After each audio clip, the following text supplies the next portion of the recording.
Yeah, you better shop around too. Let me tell you something.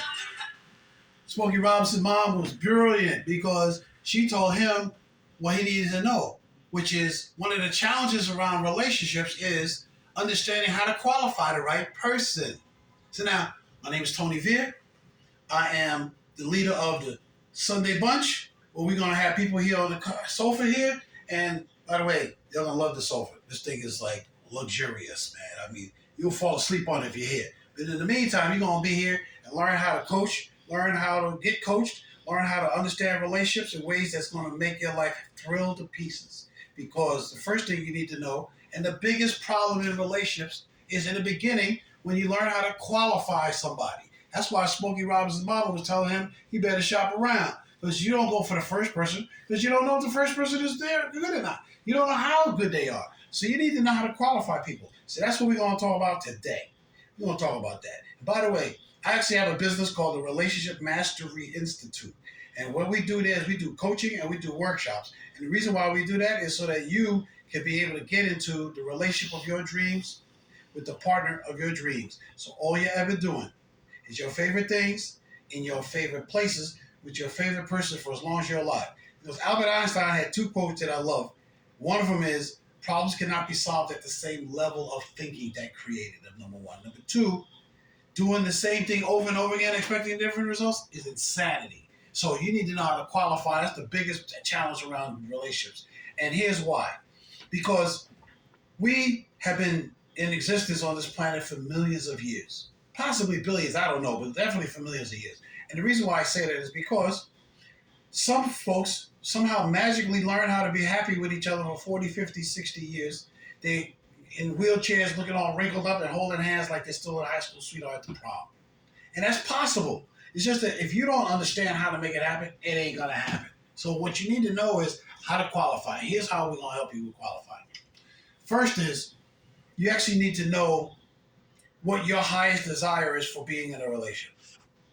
And I call it the highest aspirations, and there's 6 of them. So the 6 are, 1, wanting to make a difference with someone else. That means that you're somebody that just loves taking care of people. You're a humanitarian. You love to work in nonprofit organizations. You love to coach people. You like to help people. You like to be a nurse, a doctor, whatever. You just love making the difference with people and helping people. And you want to be with somebody that wants to do the same thing. Otherwise, you're going to live 2 separate lives. That sucks. And so many people do that. It ain't funny. That's actually one of the main reasons why relationships end, because they live in 2 separate lives. The second one, in no particular order, is being an entrepreneur. This is when you are a person who wants to build an empire, who wants to build, so much money, but also want to take care of people through entrepreneurship.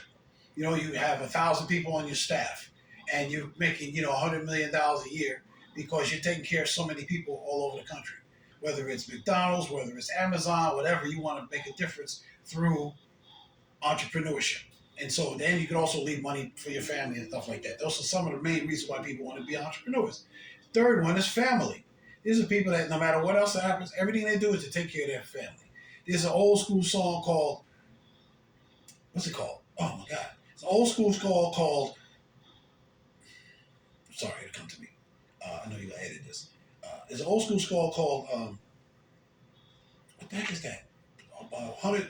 Charles Wright and the 103rd Street Band, Express Yourself. It's an old school song called Express Yourself. And it says, it's not what you look like when you're doing what you're doing. It's what you're doing when you're doing what you look like you're doing. Express yourself. And that's what it looks like when you're doing family. You go to work only so that you're going to have enough money to take care of your family. You only going to the grocery store to get away from the family so you can eat, so have the family eat. You want to do this. So that's why, that's the next one. Next one after that is spirituality. That is, you want to go to the church, you want to read the Bible all the time, you want to do all of the spiritual stuff. Well, that's actually religion. But then there's also spirit. There's people that want to be yoga instructors. They want to do martial arts because they want to experience what it's like to be connected to spirit. Whatever that is, you want to be with somebody that wants to do the same thing. Next is adventure. Can't stop having fun no matter what. Whether you're doing motorcycle riding, partying all the time, going to concerts, telling jokes with each other. Even at work, you just want to have it fun and invent new things, discover new things. That's an adventure. You want somebody like that if that's your thing. And then the last one in no particular order, is you want to be content. You don't want to do nothing else. You just want to stay home. You might work because you got to have enough money to eat, pay the bills, so you can do nothing at the end of the day. And so you want to be with somebody like that. So it doesn't matter. It's not that important which one is yours. What's important is that you know which one is yours, and you can recognize somebody else as the same one. So with that in mind, when you actually understand that, then you actually understand what we're going to play next, which is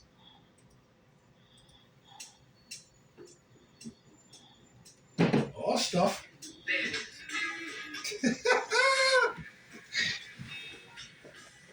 Potential. Walking down the street one day, yeah, doing nothing. I saw this woman, really something. I said this woman, so fine. I want you, baby, yeah, to be mine. Got potential, wow, in my life. You got potential, wow, in my life, yeah.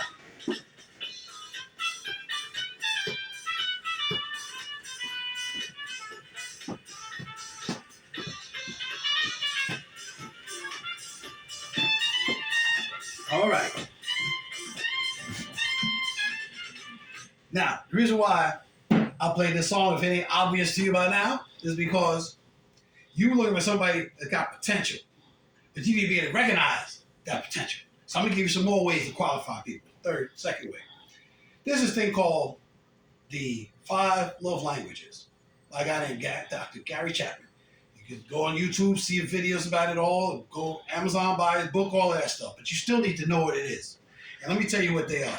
5 love languages is the languages that people use to communicate their love to somebody, which is 5 of them. So the 5 are touch, words of affirmation, acts of service, time spent, and gifts. So I'll explain to you what they all look like. So touch, this is public displays of affection, holding hands out in public and hugging, and also public displays of private displays of private displays of affection in home, in private. This is like lots of sex. People that have touch, they're the ones that want to have the most sex. Second, in no particular order, is acts of service. I'm going to do for you. And how come you don't do for me? I need you to do for me too.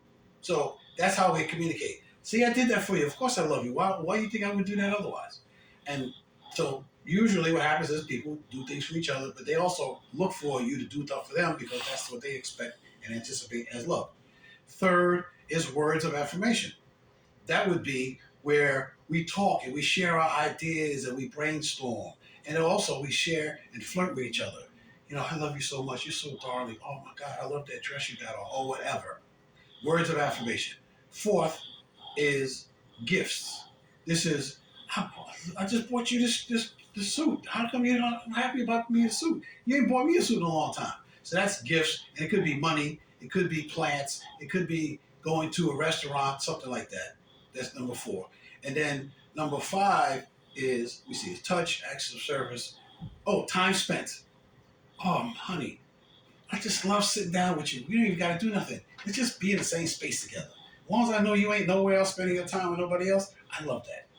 And so you want to know that you and the person that you're with, when you're qualifying them, that y'all have the same love languages. And you also want to know that y'all have the same highest aspiration for being in a relationship. And if you had that, the good chance are that you're going to be together for 30 to 50 years, depending on how long you live. Now, there's also a problem with this. You need to be able to recognize this. Because people can have those love languages, but if they're coming from a negative mindset, an immature mindset, then they don't realize that, hey, this ain't going to work no matter what.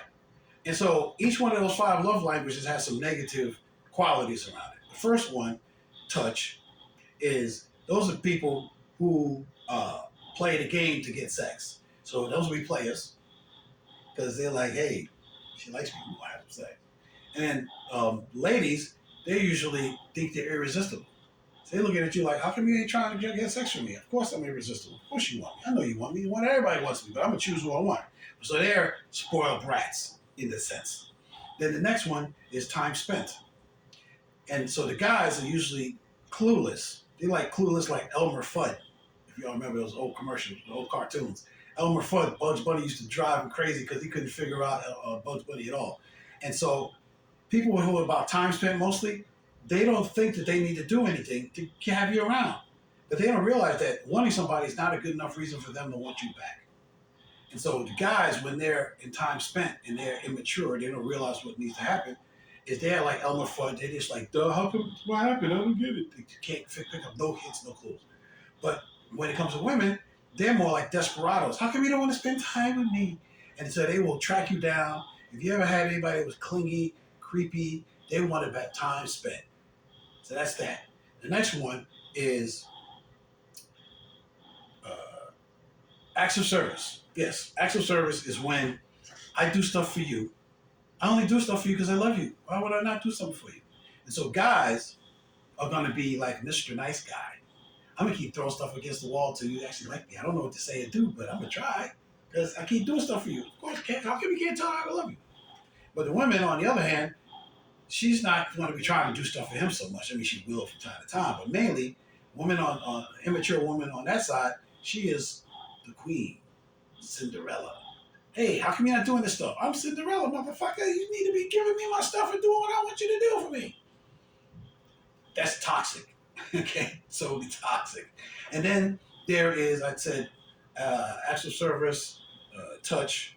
Words of affirmation. This is where people share their mind, but when it's words of affirmation and they don't know what they're doing,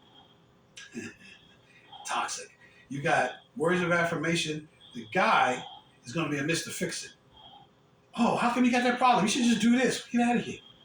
And so women feel like, you're not listening to me. You're not paying attention to me. What's going on? And then so they feel like they're being alienated or bossed around. And then women who have acts of service, who have words of affirmation but don't know how to use it, they're immature. What they talk about is emasculating you. What's wrong with you? You need to fix yourself. You ain't big enough. And then become an unsafe space to be around. And guys got to run away. So I covered words of affirmation, touch, time spent, acts of service. I think I got it all. Okay. So you need to be able to see if they have this love language the same as you do, but are they mature enough to be able to use it in an empowering, loving way? And if they aren't, run away because they ain't got the potential. Follow what I'm saying? So with that, I just want to say, I'm Tony V, OG, back in the way, back down from the South Bronx. And by the way, I know we're going to be having the 50th anniversary of hip-hop, so I'm going to be bringing hip-hop to the next show. And just want to let you know that I'm happy to be of service to you. Check out the Relationship Mastery Institute on URL, www.relationmasteryinstitute.com. That's my company. I created it a couple years ago. You can find me on Facebook. The Relationship Mastery Institute is a Facebook page. Got 28,000 followers. You can find me personally, Tony Vear, and make a friend request. We'll be friends. We'll chat, DM. And that's how I would tell you to do that. And by the way, I've got a few ebooks, so you want to be in touch with me and find out how to do this stuff. Last thing, though, is I want y'all to say, make a request. Hey, I want to be on your couch. I want to sit on your lovely sofa over here that you can fall asleep on and get some free coaching and some real coaching. So you need to contact me for that, too. With that, I say, listen, it's been a pleasure. It's my honor to take care of you guys because I want to leave y'all better than found you because y'all deserve to be in a relationship of your dreams with the partner of your dreams. I'm done. Thank you. Yay! And now,